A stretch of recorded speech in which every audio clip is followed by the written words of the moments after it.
Le Mont Saint-Michel, 7 juin. Mes chers amis, me voici au Mont Saint-Michel. Je suis bien installée à la terrasse d'un hôtel très confortable du Mont. Cet hôtel a un restaurant renommé pour ses omelettes. À côté de moi, un groupe de touristes s'intéresse à la préparation de l'omelette. Il a cessé de pleuvoir, mais le vent est froid. Heureusement, il fait très bon ici sur la terrasse. Aujourd'hui, nous avons visité tout le mont. Le mont Saint-Michel forme une petite île dans la Manche, sur la côte normande. Autrefois, l'abbaye du mont Saint-Michel était un des grands lieux de pèlerinage chrétien. Aujourd'hui, c'est un centre touristique et le gouvernement l'entretient en bon état. L'abbaye est construite sur une montagne de granit. Il y a partout de petits chemins très étroits mais charmants.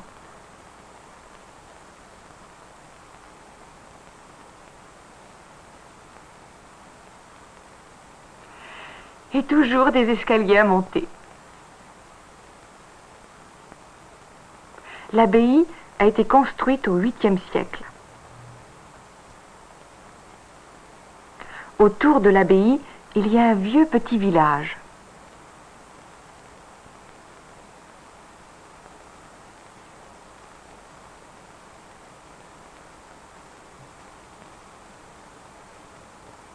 Autour du village, il y a des murs médiévaux. Le chemin qui va de la côte au mont est d'une construction récente. La situation du mont Saint-Michel est stratégique. Il y a du sable et de l'eau de tous côtés. Et la marée monte très vite. Bien des armées ont péri dans cette marée. L'abbaye comprend 6 bâtiments superbes. Au premier étage, il y a des caves qui étaient autrefois employées comme prison politique. Au deuxième, il y a de grandes salles.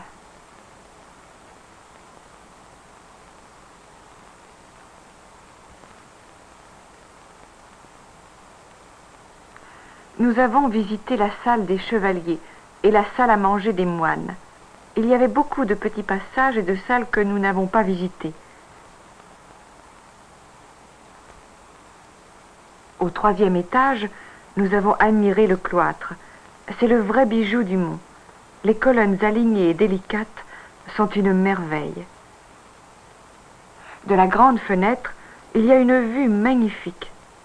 Souvent, on appelle les 6 bâtiments la merveille. Et à vrai dire, c'est une merveille de style gothique. L'architecture vous intéresse. Venez voir le mont Saint-Michel, avec son style en partie roman, en partie gothique. Ses murs médiévaux, sa construction épaisse et solide, et ses vues charmantes. Venez voir surtout comme le mont captive l'imagination. C'est comme dans un conte de fées.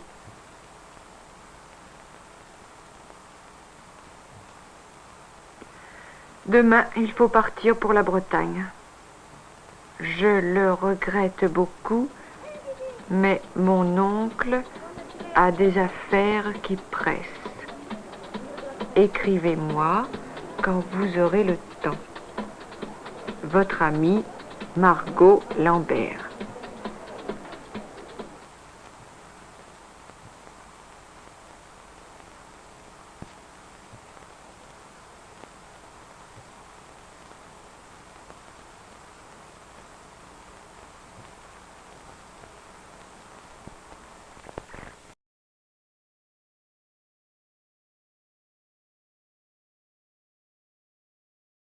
That was episode 52 in our Learning French series, thanks to Encyclopedia Britannica. Yeah, I took 2 years of French in high school, and I don't remember any of it. I am Skip Elsheimer, and this is the AV Geeks Lunchtime streaming show, where we watch old 16mm films and talk about, in the comments, how much we know now and how wrong they were. Or we're like, wow, they actually got it right. Um, anyways, we are having some inclement weather here in Raleigh, North Carolina, where the archive is based. I heard some thunder. So we're going to keep going until the power goes out, flickers, or the internet goes out, which could happen. I mean, it happened last Friday post-show, and there was no inclement weather. It just, suddenly we didn't have any power. So we'll just, if for some reason suddenly we're gone, then you'll know what's up. Because it's a lot of computers and things that I have to turn on and let boot up and all that annoying stuff. So thank you for joining us. I don't think this is going to happen, but you never know. We love films that were made in the post-World War II that are about free enterprise, especially ones that are animated. In this one, we stumbled across, thanks to the Library of Congress. This is Albert in Blunderland.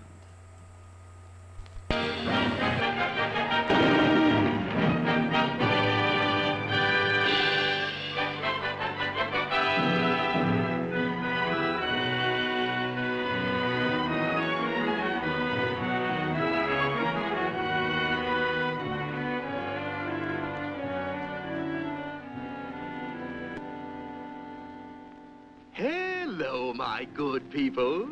Today I'm going to tell you about the bountiful blessings that will be ours when each of us produces for the welfare of the other.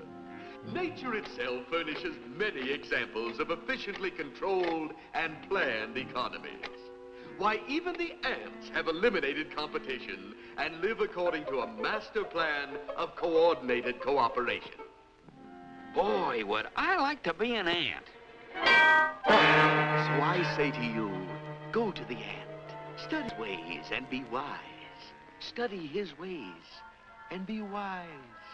Be wise. I say what? Be wise. I mean, who are you? I, sir, am proud to be called an ant. Oh, an ant. An ant? Hey, you guys got a plan where the government manages everything and the people get all the benefits, huh? Oh, indeed, yes. Our planners give us everything we need. Would you care to come with me to Antrolia? This I gotta see.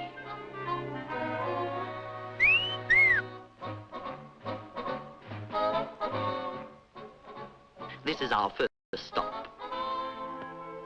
Who are the characters? They're the coordinators for the planning board. And what's that gadget? A job classifier. Boy, oh boy, me for one of those soft jobs. No fair tilting the machine, chum. Just let the little ball do its work.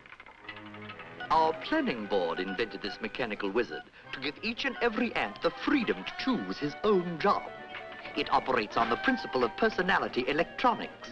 The force impulses of your attitudes are transmitted to the ball, causing it to drop into the proper slot. Hey, this machine made a mistake. I'm an auto mechanic. Here's my union card. From now on, you belong to the state union. Something bothering you? Oh, no, no. My friend is happy to be chosen for membership in our glorious state union. Yes, sir. Good day. Good day. Tail him. I don't think I like being told where I gotta work. Now, old fellow, one must give up a little freedom if one expects the government to take care of one. Sound logical? Sounds confusing to me. Hey, free movies. Hope it's Hetty Gable. The March of Vance brings you intimate views of our all-wise, all-powerful planning board, busily engaged in breaking down the budget for the coming year.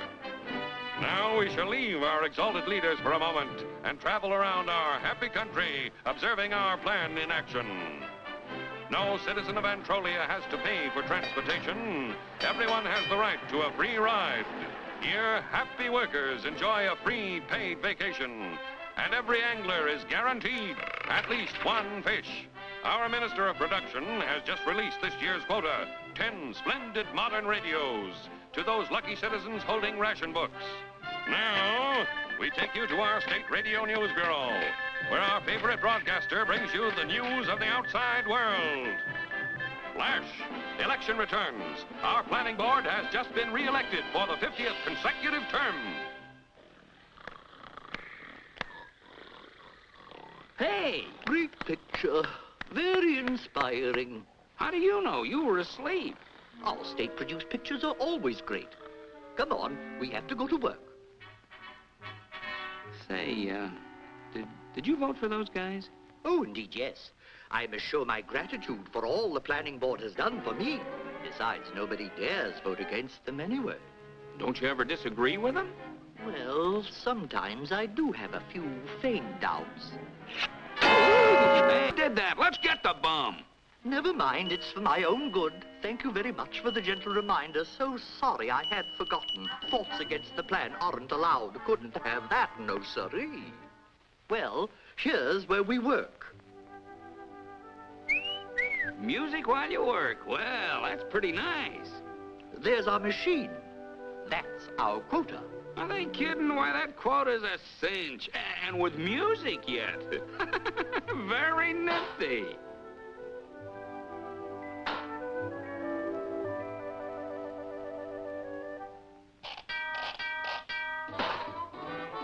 Say, that's a better tempo. Wow, that quota keeps going up. So it does. So it does. The more we make, the more dough we get? Oh, no. The state gives you a medal if you make your quota. What happens if I don't make it?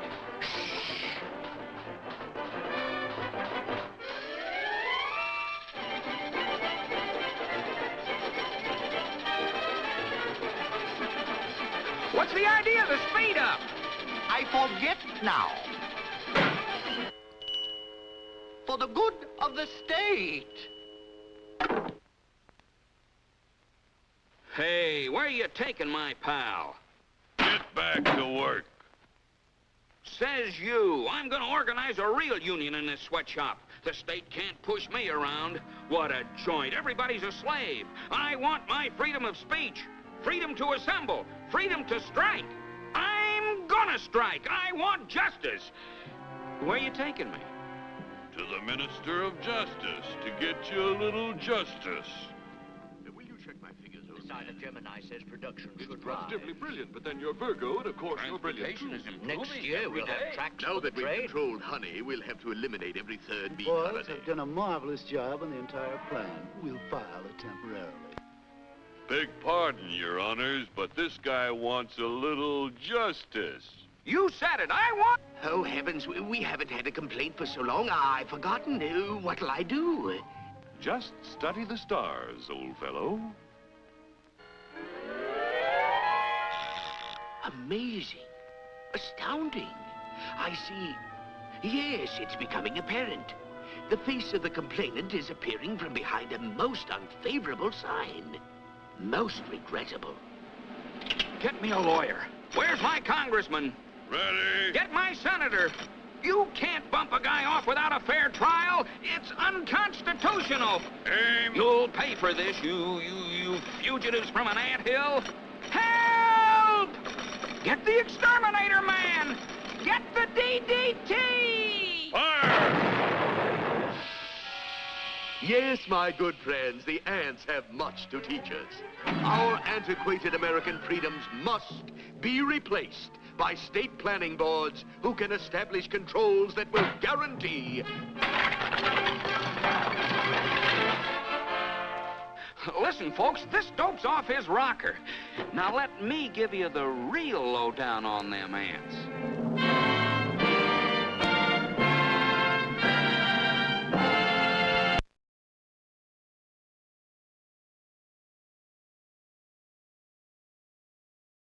I'm doing the microphone a different way. I'm actually muting from the microphone versus from OBS, and I'm forgetting to do that.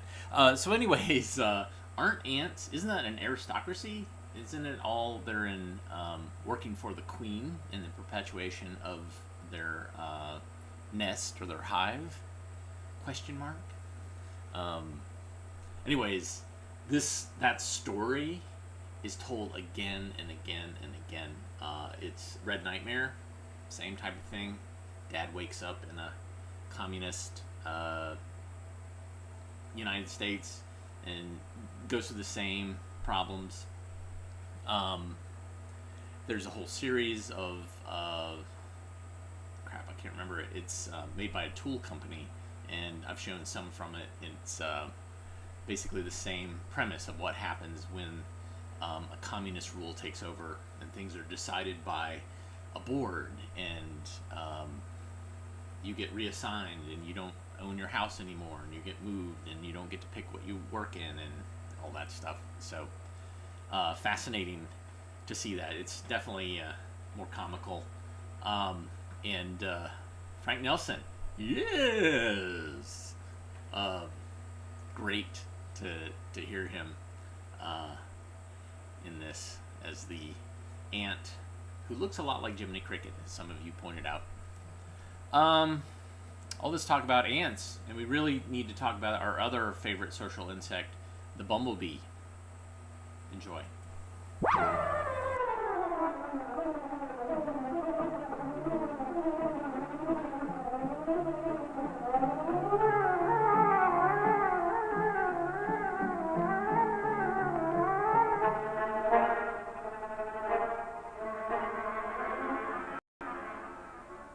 Everyone knows the bumblebee. It is a familiar insect found in all parts of the United States. Few people, however, have had the opportunity of looking into a bumblebee's nest. The bumblebee usually chooses the abandoned nest of a mouse, a chipmunk, or a ground squirrel. In April, the bumblebee crawls out of the earth where it has been hibernating all winter. Immediately it begins the search for a deserted nest. Back and forth flies the bee, searching, looking, occasionally landing to examine the ground more closely. Eventually, the bee finds a nesting site.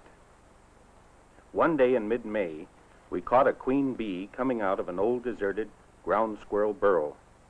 After capturing the queen, we dug up the tunnel.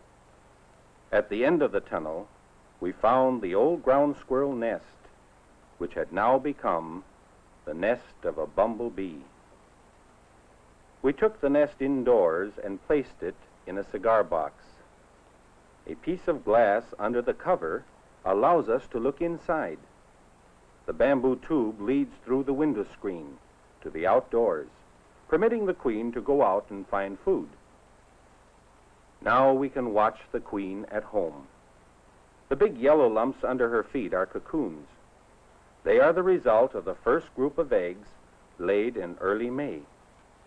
On the right and left-hand side, you can see the clusters of brown wax cells which contain the young bees in the grub stage. On the left, you can see the honey pot, where the queen keeps a supply of honey for a rainy day. It must be raining today. On cold days, the queen takes a position like a setting hen, brooding the hive and keeping it warm. On bright sunny days, the queen gathers nectar and pollen from the dandelions. Nectar is stored in the honey pot. Then the queen walks to the rear corner where she scrapes the pollen from her back legs. By this time, those of you with sharp eyes have noticed something. See the little brown mites crawling on the rim of the honey pot and on the queen? They are harmless parasites found in the nest of almost every bumblebee. One day in late May, the first new little bee appeared. The first workers are only half the size of the mother queen. Nevertheless, the tiny bee immediately begins to work in the nest, just mother's little helper. Within a few days, other workers appear. Busily, the workers visit late spring flowers, gathering nectar and pollen. With abundant food, the hive prospers. The second brood has changed to cocoons. Each day, new workers emerge from cocoons. Each day, new strength is added to the hive. And then one day, tragedy struck. The queen went out and she failed to return. Now a nest without a queen is a nest without a future, for it is only the queen that can lay fertile eggs. Finally, we decided upon desperate measures. We captured a queen of the same species and placed her in the cigar box nest. A plug of cotton prevents the queen from escaping. The workers, however, must go in and out for food. Each time a worker comes along, we let him in. Then quickly replace the plug so that the queen cannot escape. A watch is kept inside, too. Each time a worker starts down the tube, a signal is given. The plug is removed, then quickly replaced so the queen cannot escape. Finally, we replace the cotton with a small wooden plug, which reduces the size of the entrance so that only the small workers can get through, and the larger queen cannot escape. And that is the way we kidnapped a queen and saved the nest. The new queen quickly adopts the nest as her own.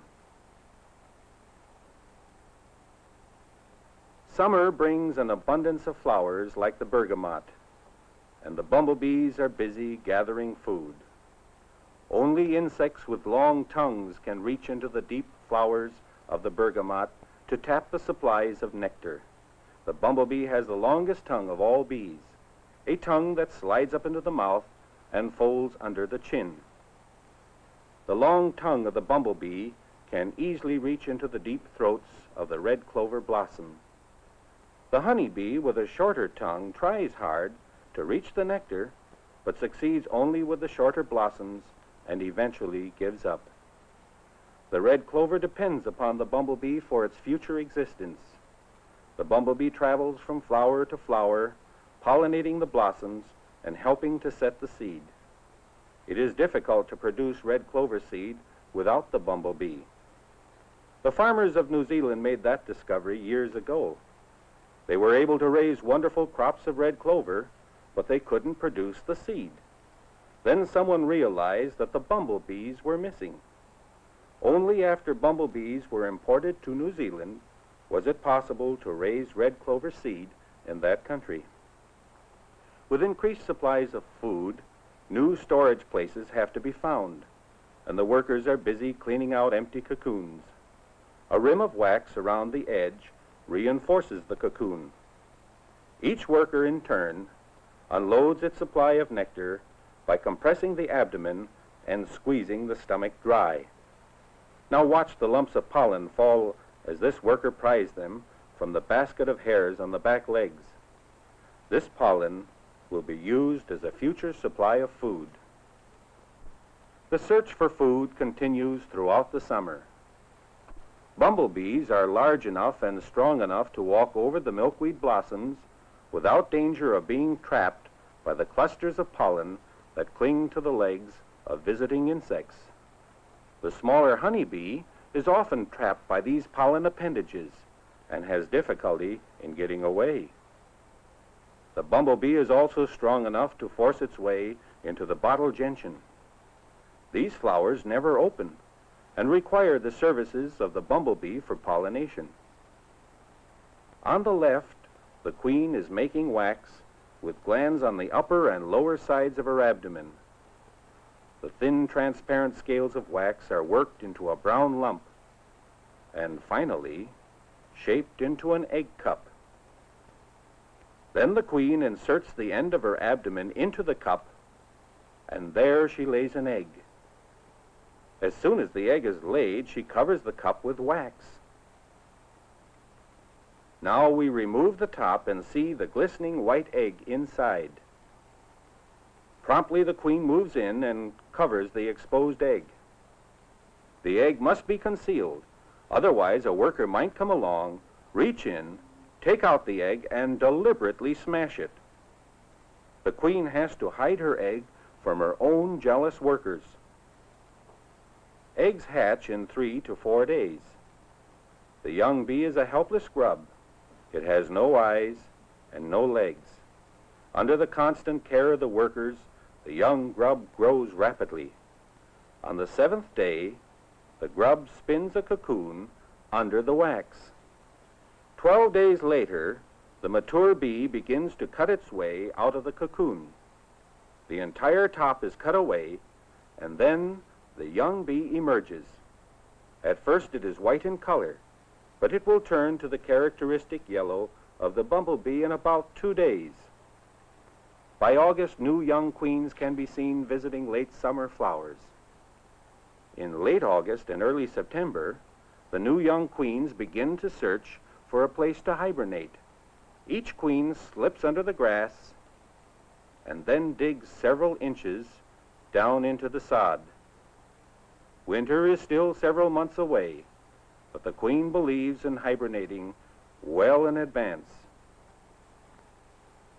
It is late in the year, and the new queens are safely tucked away in hibernation.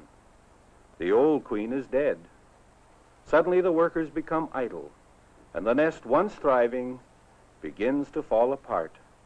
In the far south, where flowers bloom all winter and food is available, the bumblebee nest sometimes survives the entire winter. But in the north, every nest is doomed when winter arrives.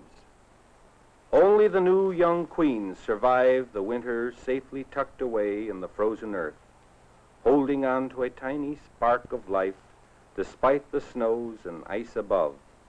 And when the warm sun of April thaws the earth, the sleeping queen awakens and begins to fight her way upward, struggling through the soft earth until she reaches the surface and sunlight.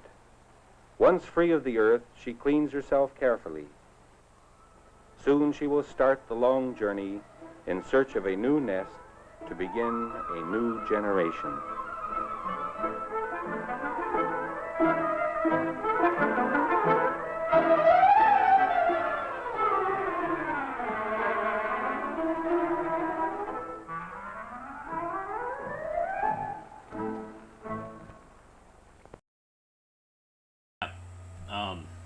So that's how it really works.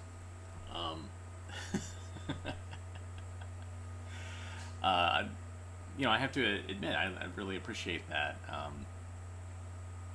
When we had our guest Irene Moon on, and she talked about how bees in the United States don't always make hives and don't always make honey. It was ones that were introduced to the United States that make honey and have hives. We have other types of bees that are, some of them are even solitary. They don't even have like a social structure. So it's kind of interesting to see this. All right, so I have something set up on the telecine behind me. This is the machine I use to transfer films to video. And this one is, let's see, what is it? Oh yeah, this is from the Roanoke Valley United Fund. And this is Pledges for People. Enjoy.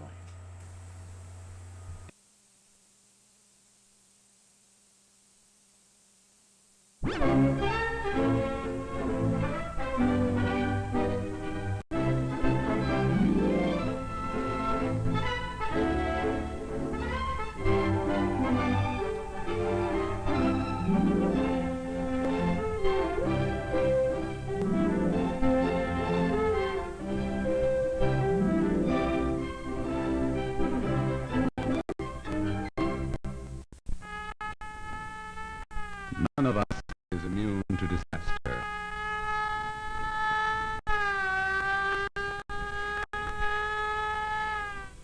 When it strikes, there is often no time to hope for help. It has to be there when you need it. Last year, more than 50,000 people pledged their support of the Roanoke Valley United Fund, our most important safeguard against disaster, whatever form it may take. All kinds of people in all walks of life pledged. The postman, the milkman, teachers, students, executives, office workers, people in busy plants.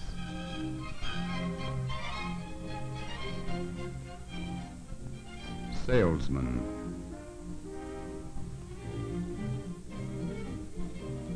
we all work hard to earn the money we pledge.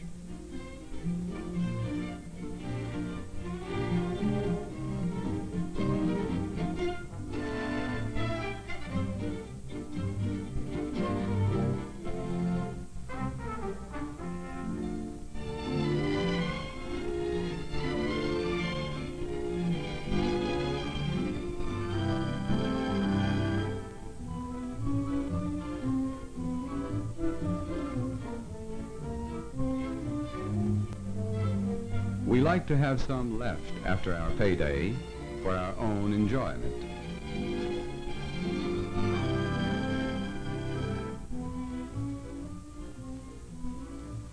So we like to know what happened to last year's pledge.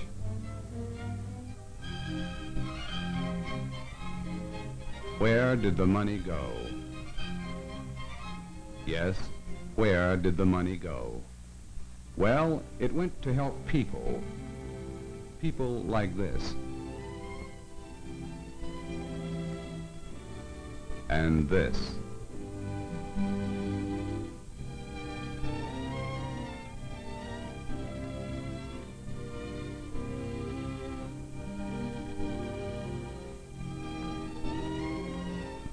And this.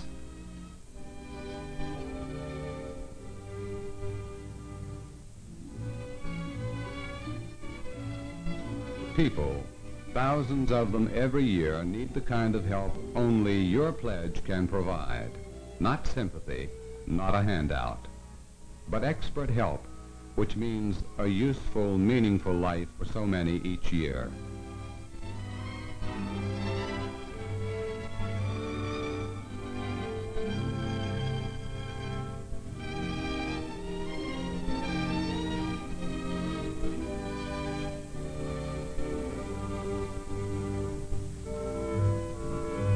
This little boy, for instance. Now let's talk about you for just a minute. Can you tell me where you go to kindergarten?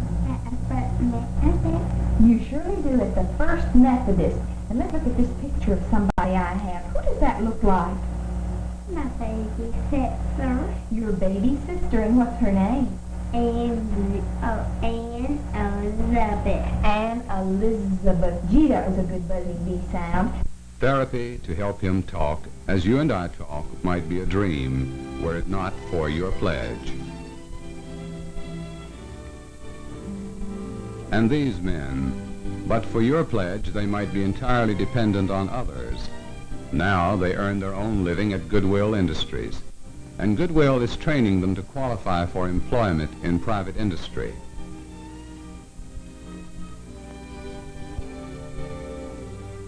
That's the United Way. Helping people help themselves. Your pledge is hard at work, too, at Greenvale Nursery, known widely for its excellent daycare program for children of parents who must work.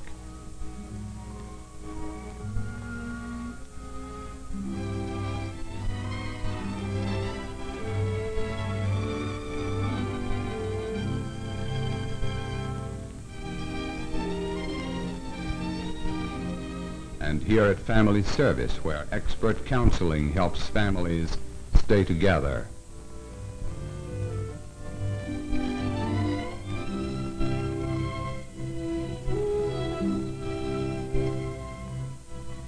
Stay together by solving their problems together. And when our senior citizens need help, the dignity and hope for the future that comes through care and companionship of dedicated people, your pledge is on the job at the Mary Louise Home and Mercy House.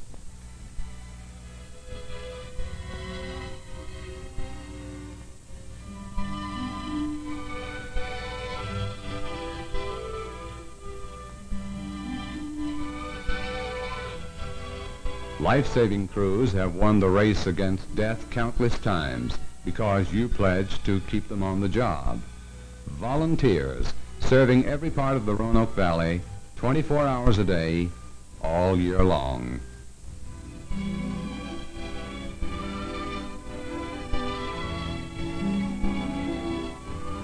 And how many more lives have you saved through the Red Cross Blood Program? which you support with your pledge. No one keeps count. But who among us would not do everything in his power to save just one human life? And our children. Who among us would not do everything in his power to make sure those childhood years are happy years of constructive activity? That during this brief span, dedicated adult leadership will help prepare today's children for tomorrow's ever more complicated world.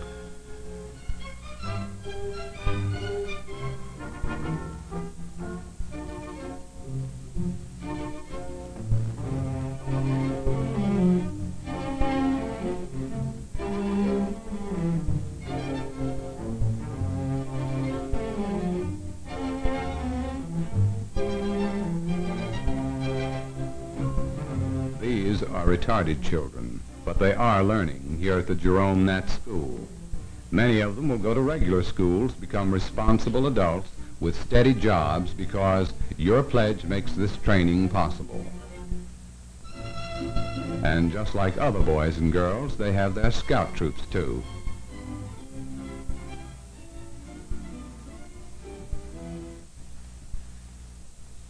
This baby will never know her real parents, but she'll grow up in a good home with parents who love her as much as parents can love a child. You gave her and her parents a new and better way of life.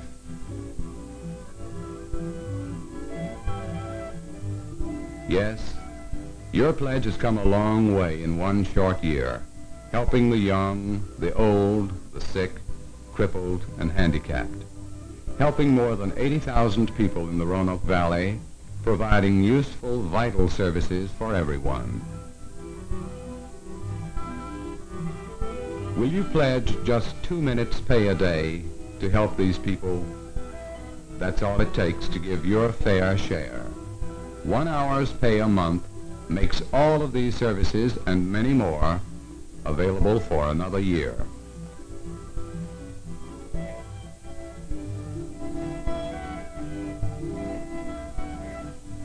Of all the appeals made to you, none ask so little with which to do so much as your United Fund. What do you say? Thank you. Thank you. For... Let me hear you. For helping me. Good. Thank you For helping me. Good.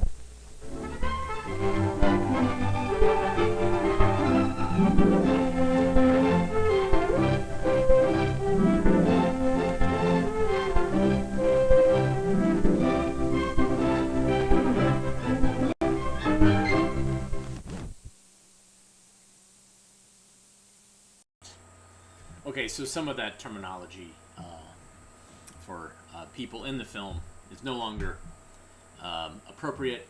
They've moved on to other terms, but this was of that time. And those were the actual technical terms. But this is a fascinating thing. So the United Fund is very similar to what is now United Way. Also something called the Community Chest, the Blue Feather organization. All these were community-based funds that were set up to help support the the house for the developmentally disabled kids, or for the blind kids, or for people who basically had no support system, the orphanage. These were funds that were set up to help these folks that were basically didn't have any help. And yeah, so it became more formalized, and most of these roll into United Way, but there's some other ones as well. Some of them are related to churches and things like that. But yeah, it's kind of interesting, and these have been around for quite a while, early 20th century at least. Maybe some of them even predate that. Beautiful color, holy cow, pretty amazing. And so obviously this film was shown to people in different work situations to get them to try to put a little bit of their paycheck towards this fund. Let's watch a film about television, brought to us by RCA, back before television was really a popular thing.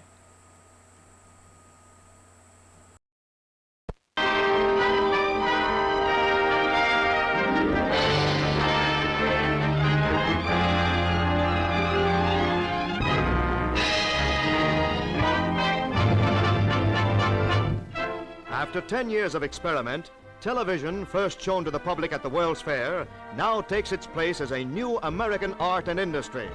With the inauguration of regular television broadcast from NBC, one of the RCA services, set owners in metropolitan New York enjoy the novel experience of receiving pictures through the air. But an examination of the set contributes little to an understanding of the subject. Except for the screen and slanted mirror that reflects the image to the audience, it is much like a radio in appearance.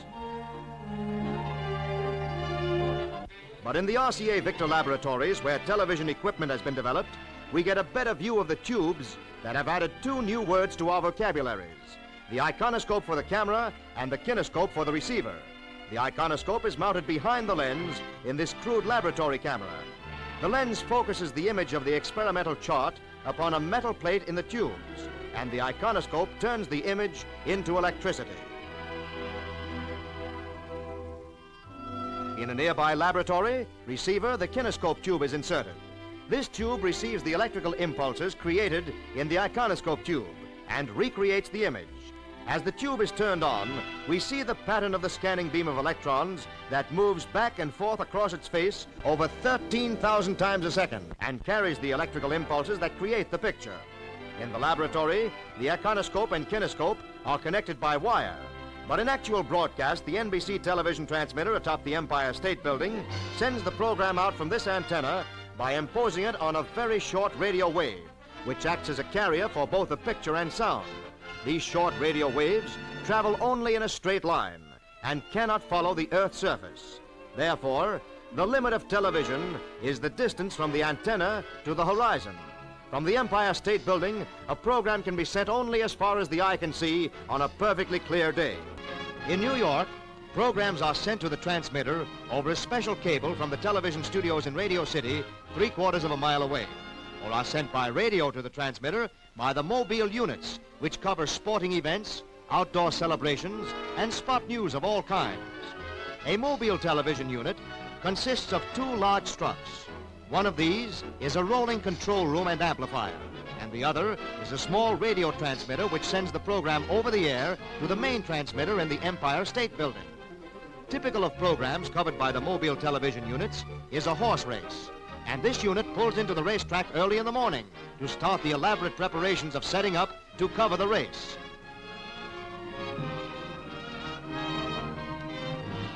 In the rear of one truck are reels of the special coaxial cable that carries the picture from the camera to the trucks.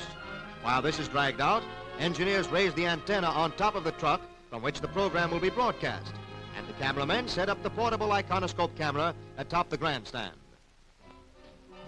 Inside the truck, equipment is tested, and the coaxial cable is raised to the roof of the stand to connect camera and trucks. With a connection made, the camera is turned on for a test, and engineers stand by as race time approaches. Then on top of the stand, announcer Clem McCarthy takes his place beside the television camera, and the program goes on the air. Judge Hasten on the extreme outside keeps stepping out of his stall, delaying the start as the 12 thoroughbreds line up at the gate. Now they're all in there and behaving nicely. Look out, they're off. Interpreter number 2 breaks in front, and as the field races past the stands, it's Interpreter on top with Suncracks in second place. The field is closely bunched as they rush to the first turn, but they've a long way to go. It's still anybody's race. Down the back stretch, Suncracks is dropping back, and as they turn into the home stretch, Albert D leads by 2 lengths with Mondu at second ahead of a closely bunched field. Down the stretch, Albert D turns on more speed, increases his lead. He's too fast for Monduit, and Albert D by 4 lengths is the winner. As in radio, many television programs will come from the specially equipped studios such as this one in Radio City. Here, under the bright lights required for indoor broadcasts, preparations are underway to televise an orchestral program. The special lights of the television studios are placed under the direction of the cameraman. Most of these lights are suspended from the ceiling and controlled by cords, by means of which they can be raised, lowered, or turned by a technician on the floor below. In the control booth above the studio, the program director and engineers prepare for their part in the broadcast. Here the picture and sound are amplified for their trip to the transmitter, and the quality is checked on a viewing screen. Cameramen and engineers wear earphones through which they receive instructions throughout the broadcast from the director. As the first step in the program, the title camera is trained on the printed titles, and these are sent out over the air.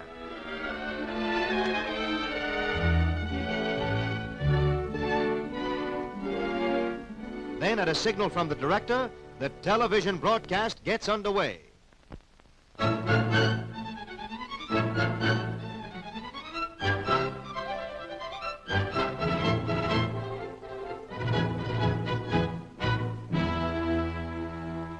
Each of the cameras used in this broadcast is making a different angle of the same scene. This long shot camera is permanently placed to get a view of the entire orchestra. A second camera on a wheeled truck is used to make close-ups of the orchestra and its individual members, and this is rolled around the studio during the broadcast. On the screen in the control room, we see a scene made by the close-up camera. After this has run for a few seconds, the control engineer switches over to the other camera, and the scene changes to a long shot of the entire orchestra. The director manipulates the cameras to keep the scene changing and to avoid monotony, instructing the cameramen and engineers by telephone as the program progresses. All right, switch to one.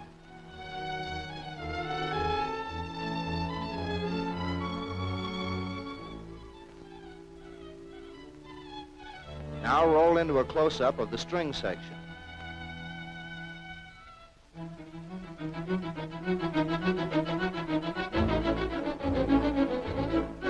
Now pan across the orchestra from the brass to the strings.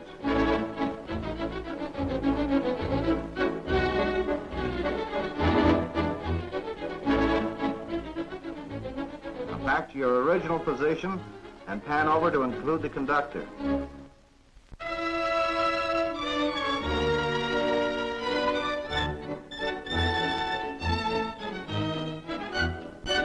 And so a new American industry has been born. Television is taking its place as another important and vital contribution to our daily lives. It is a modern miracle, a new public service produced by combining RCA laboratory science with manufacturing skill. The research problem of yesterday is the radio marvel of today. Another milestone of progress has been passed, and science has made a reality of the age-old dream of pictures from the sky.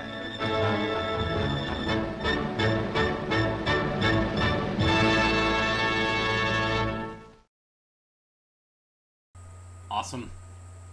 Very similar to that other film, Stepping Up to Television or Stepping Into Television? Sorry, I have tomato sauce in my face. I mean, it is the AV Geeks Lunch after all. We are having lunch. Or some of us are. If you'd like to support what we do, one of the easiest things you can do is just hit the like button. It's so easy. Just like or subscribe, or there's all these little tricks that you can get the algorithms to share what we do with other people. And that's kind of the deal, is we love your eyeballs, but we want other eyeballs to kind of stumble across and say, like, hey, this is interesting what AV Geeks are doing. Another way you can support us is go to avgeeks.com. We have DVDs for sale there. And other shows that we've been doing. We've been doing this for a while. More than 400 shows. And that's confirmed. More than 400 shows. And I think we've watched over 1,980 films. Where are we at right now? We're getting pretty close to 2,000 films. It might be... Interesting. Friday might be 2,000 films. How about that? I wonder what the 2,000th film will be. I don't know. I guess I have to figure that out. Anyways, you can also buy us coffee at buymeacoffee.com/avgeeks. Those are all ways you can support us. I have another film set up on the telecine. As I said in the past, I'm going to try to show at least 2, maybe 3 films live, because we have so many. And I just go to the back and go through the stacks, and I find some films. I'm like, ooh, we haven't seen this one. Ooh, we haven't seen this one. So this one I need to change the title of, and this is The Church and Military Services. And this is brought to us by the fine folks at Brigham Young University. So, enjoy.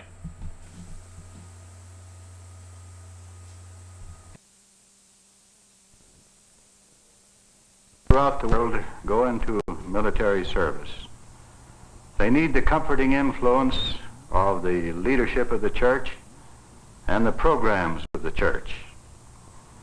In order to meet this need and to ensure their success in this most momentous time of their life, we found it necessary, under the direction of the Military Relations Committee, to bring to them in a more intimate way the programs of the church. It is now our privilege to present such a program to these young men as we go to them in the field.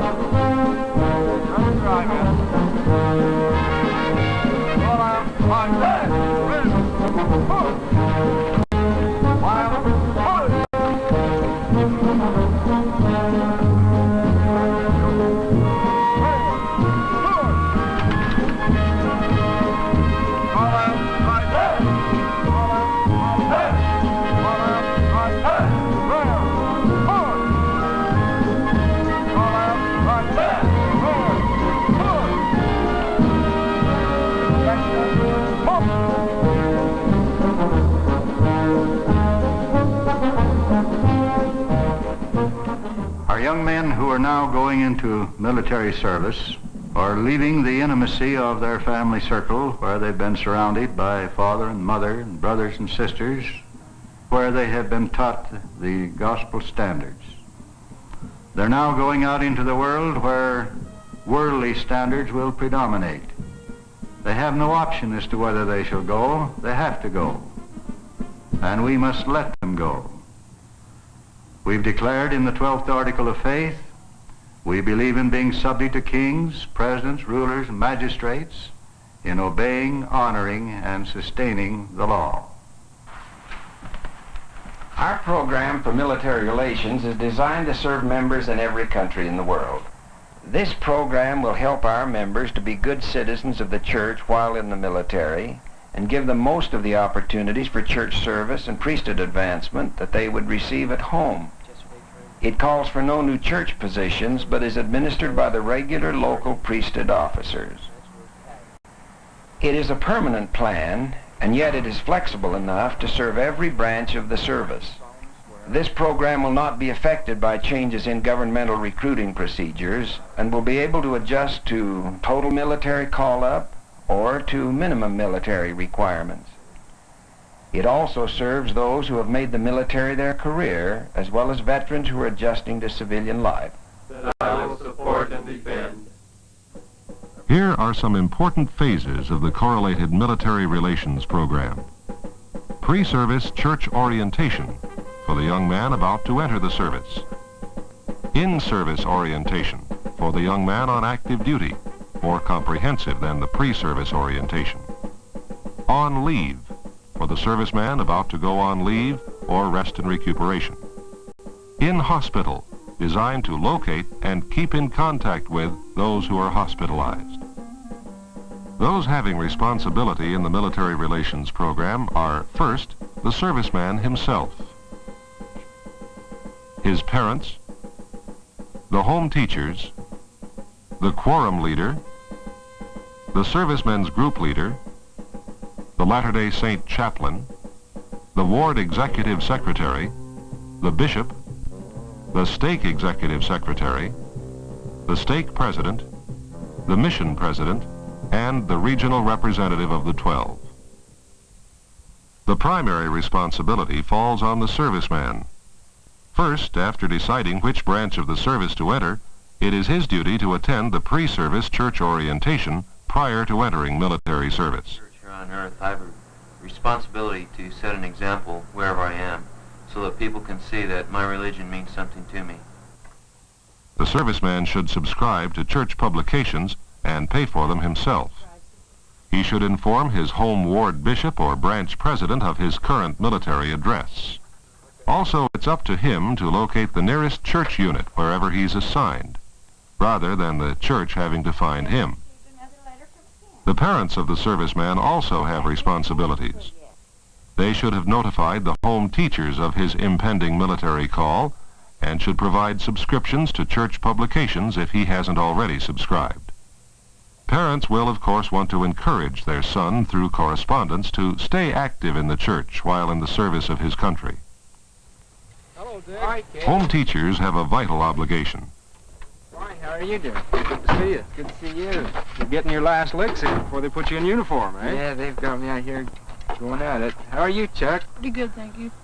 Well, Dick, I wanted to talk to you, make sure that you understood what the church has to offer. They should be acquainted with the young men of military age in their home teaching district and keep the quorum leader advised of their plans. Dick, he's received his draft call. Oh, well, I'll notify the bishop then, and he can set an interview with Dick before he goes. Good.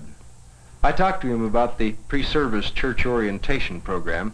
He ought to be invited to attend the next session. Fine, I'll remind the bishop. Would you check to be sure that he receives the church news in the improvement area? Oh, yes.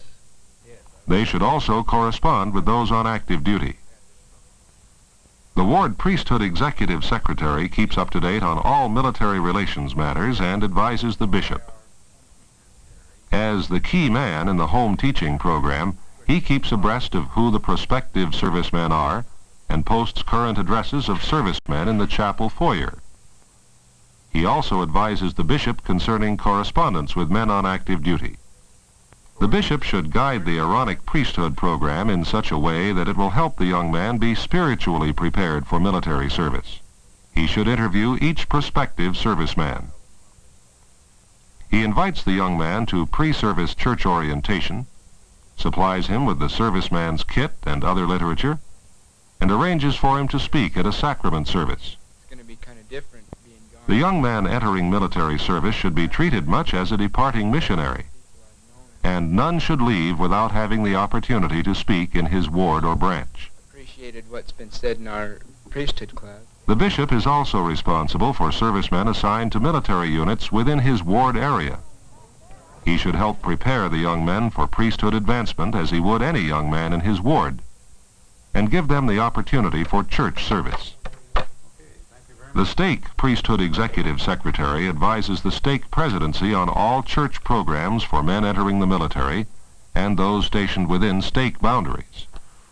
On assignment, he may train ward priesthood executive secretaries on military relations matters. Have a chair. Thank you. This looks like a fine publication. It outlines the whole program. The stake president is responsible for the entire military relations program in his stake. He calls, sets apart, and directs the leadership in the church organizations at military installations within his stake area. We presently have a number of chaplains on active duty who are members of the church.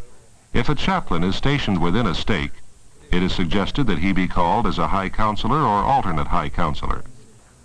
In a mission area, the chaplain may serve as a military advisor to the mission president. My position as a chaplain in the United States Navy here is to be a liaison between the church and the military. And I'm helping the stake president and the bishop do those things that they need to do to help our brethren remain active in the church.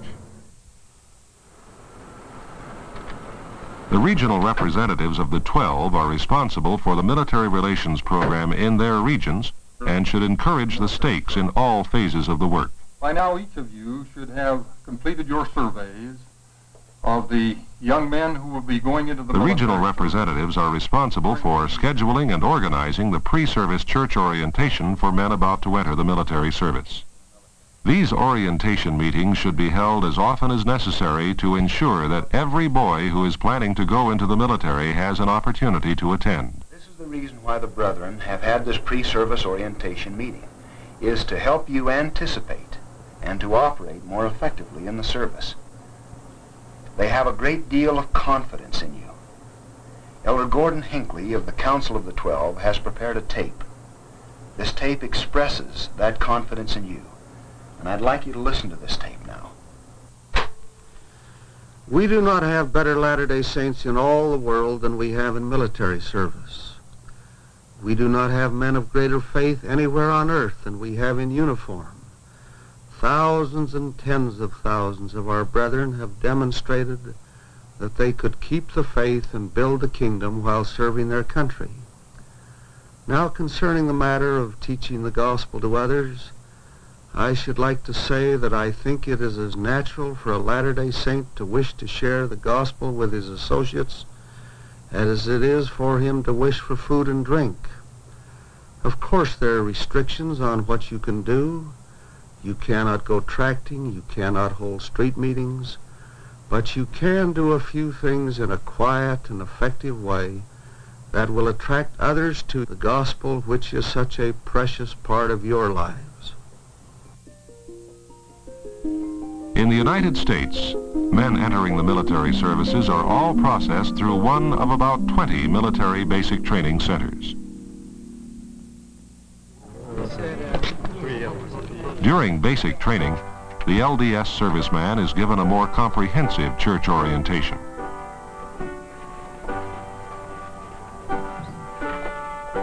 Brethren, tonight we're here working in the Military Services In-Service Orientation Program put out by the Military Relations Committee called the In-Service Church Orientation for Servicemen. Now, during this period of time, for the next few weeks, we're going to be discussing these topics. First of all, that of serving God and country.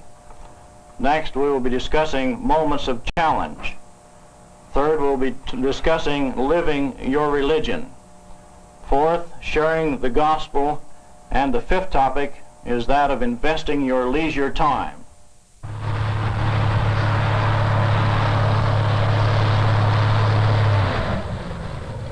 Another phase of the program is designed for men going on leave.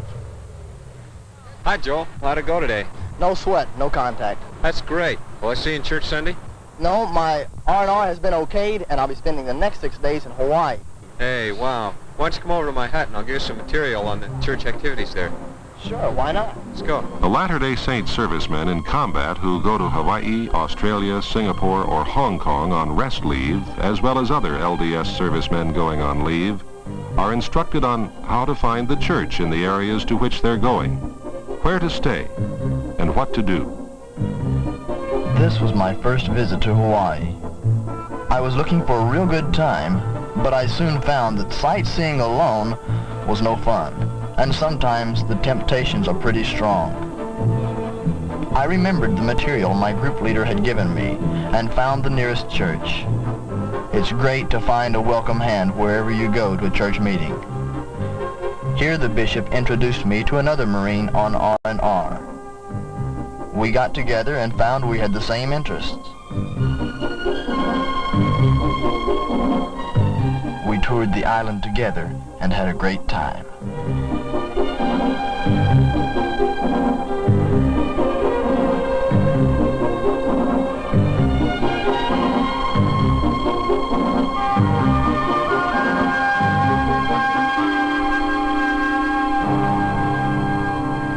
Servicemen coming back to their home wards on leave should be welcomed and recognized in church meetings if possible.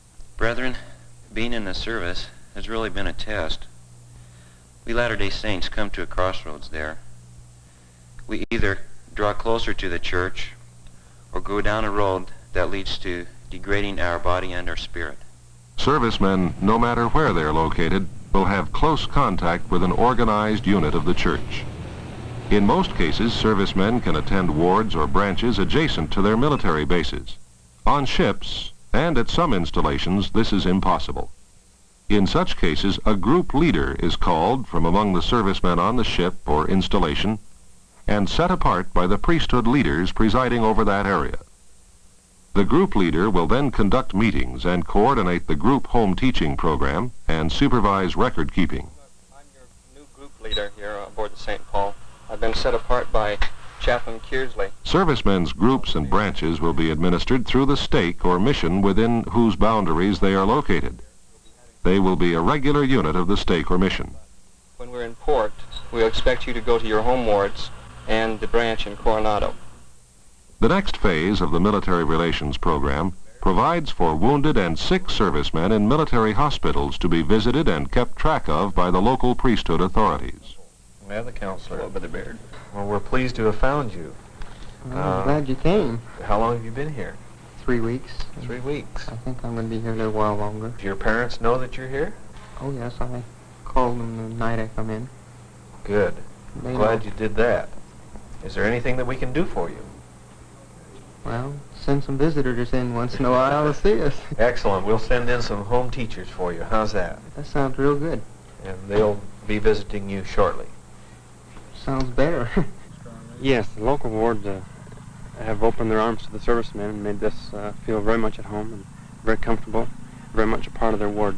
For a person with a good testimony, who is righteous in his dealings with his fellow sailors, it's a wonderful opportunity to set a good example. Most of the time I was in the field, and shall we say, here you communicate with the Lord by prayer. Prayer is one of the greatest things that I've ever experienced in Vietnam. We'd go on our patrols. Our daily patrol would start out with, please, Lord, keep us safe today. Let us all come home safely. Then as the odds got bigger, the prayer would change to, please, Lord, if we get hit, let it be a small hit. But the prayers were always there. I had an opportunity in basic training to talk to the men in my barracks about the gospel and even to show them the positive effects of living the word of wisdom, because I lasted a lot longer than they did on the runs. In basic training, I feel like my experience with church was good because I was able to be a missionary. A lot of the people are interested in my particular basic training group to see why I believed as I did, and they came to church with me. It was a great missionary experience for me. In the service club, I found a notice that said LDS Church. Sunday services at 1 o'clock, MIA Tuesday to 6 o'clock. It was Tuesday, so I went to MIA. Our MIA consisted of 2 warrant officers and 3 PFCs like myself. It was one of the greatest MIAs I've ever been to. They're a very exceptional bunch of fellows. They're coming out to church, although some of them have problems. Some of them are drinking and smoking. Still, they're coming out to church. They want to improve themselves, and by coming out to church, they can find the help that they really need. I can truly say that my service experience has been one of the most challenging and most enjoyable experiences which I have had in the church up to this time. I was in the mission presidency in Vietnam, and we had the pleasure of baptizing 6 brethren in the South China Sea. When I was wounded, I was able to call upon them. Within 25 minutes after I sent for them, I had 2 elders, a priest, there to administer to me. The church was great. It was definitely one of the greatest assets to me in Vietnam. A year ago, I was converted and baptized while in the Marine Corps, and I found this to be the most wonderful experience in all of my life. The church also meant being different. As I was the only active LDS fellow in our company, I had the opportunity, also the responsibility of setting an example to them. It meant that I didn't drink, that I watched my... Now let us review these various phases of the church military relations program. The pre-service orientation meeting, which every prospective serviceman should attend. Next, the in-service orientation, which takes place at basic training bases in the United States during the regular time allotted for religious services. The next phase is designed for men going on leave. Then there's the important need to keep track of and in touch with every hospitalized Latter-day Saint serviceman and veteran. Let us listen to Elder Mark E. Peterson, member of the Council of the 12. Brethren, we are deeply concerned about the welfare of our young men in the military service. Each one of us needs the comforting influence of the gospel and the strength of our leaders, but our servicemen particularly require this help. We who are here at home must fill this need. It cannot be done by wishful thinking or by silent sympathy. Even prayers alone are not enough. After all, faith without works is dead. We must combine our earnest efforts with our faith and prayers to carry out the program we have in mind. And may the Lord be with you as you undertake this work. In May 1969, the first presidency said, We believe that our young men should hold themselves in readiness to respond to the call of their government to serve in the armed forces.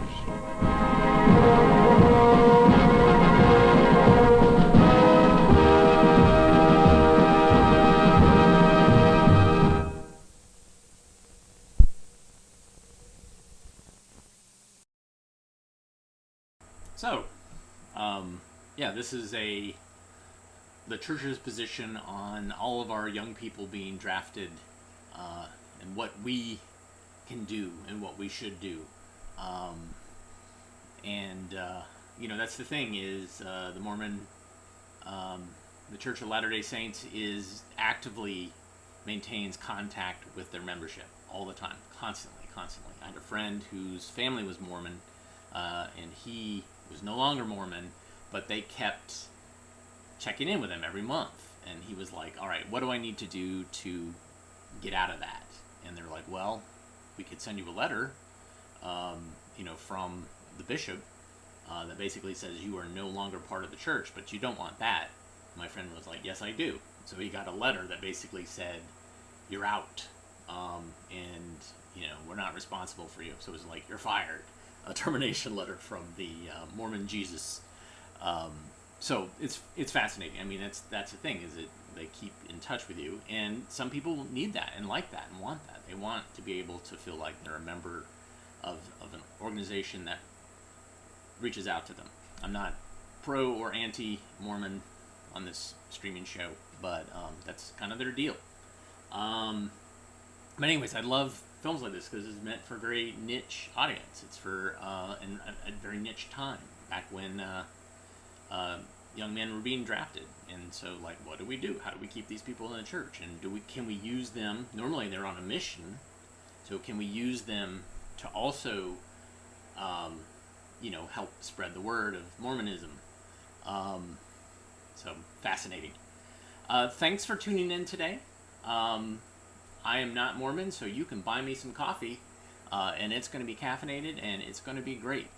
I don't smoke, but there are many things that I do in my life that Mormon Church would not like.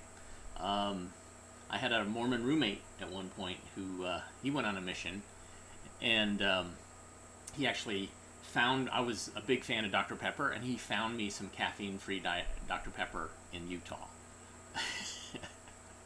I was like, what's the point? This doesn't have caffeine in it. So anyways, we like caffeine at AV Geeks. You can like and subscribe, and of course you can go to avgeeks.com and see other things we have online, etc. Everybody have a great rest of your day. I am trying to install Big Sur on one of my computers, my Macs, and it is a nightmare. So I might have to go buy another Mac just to do what I need to do to run a film scanner. So it's not all fun and games here at AV Geeks. There's annoying software things that I have to deal with all the time. So, so anyways, everybody have a great rest of your day. I'm going to probably go to Best Buy, masked, and buy some equipment. So, everybody take care, and we'll see you tomorrow.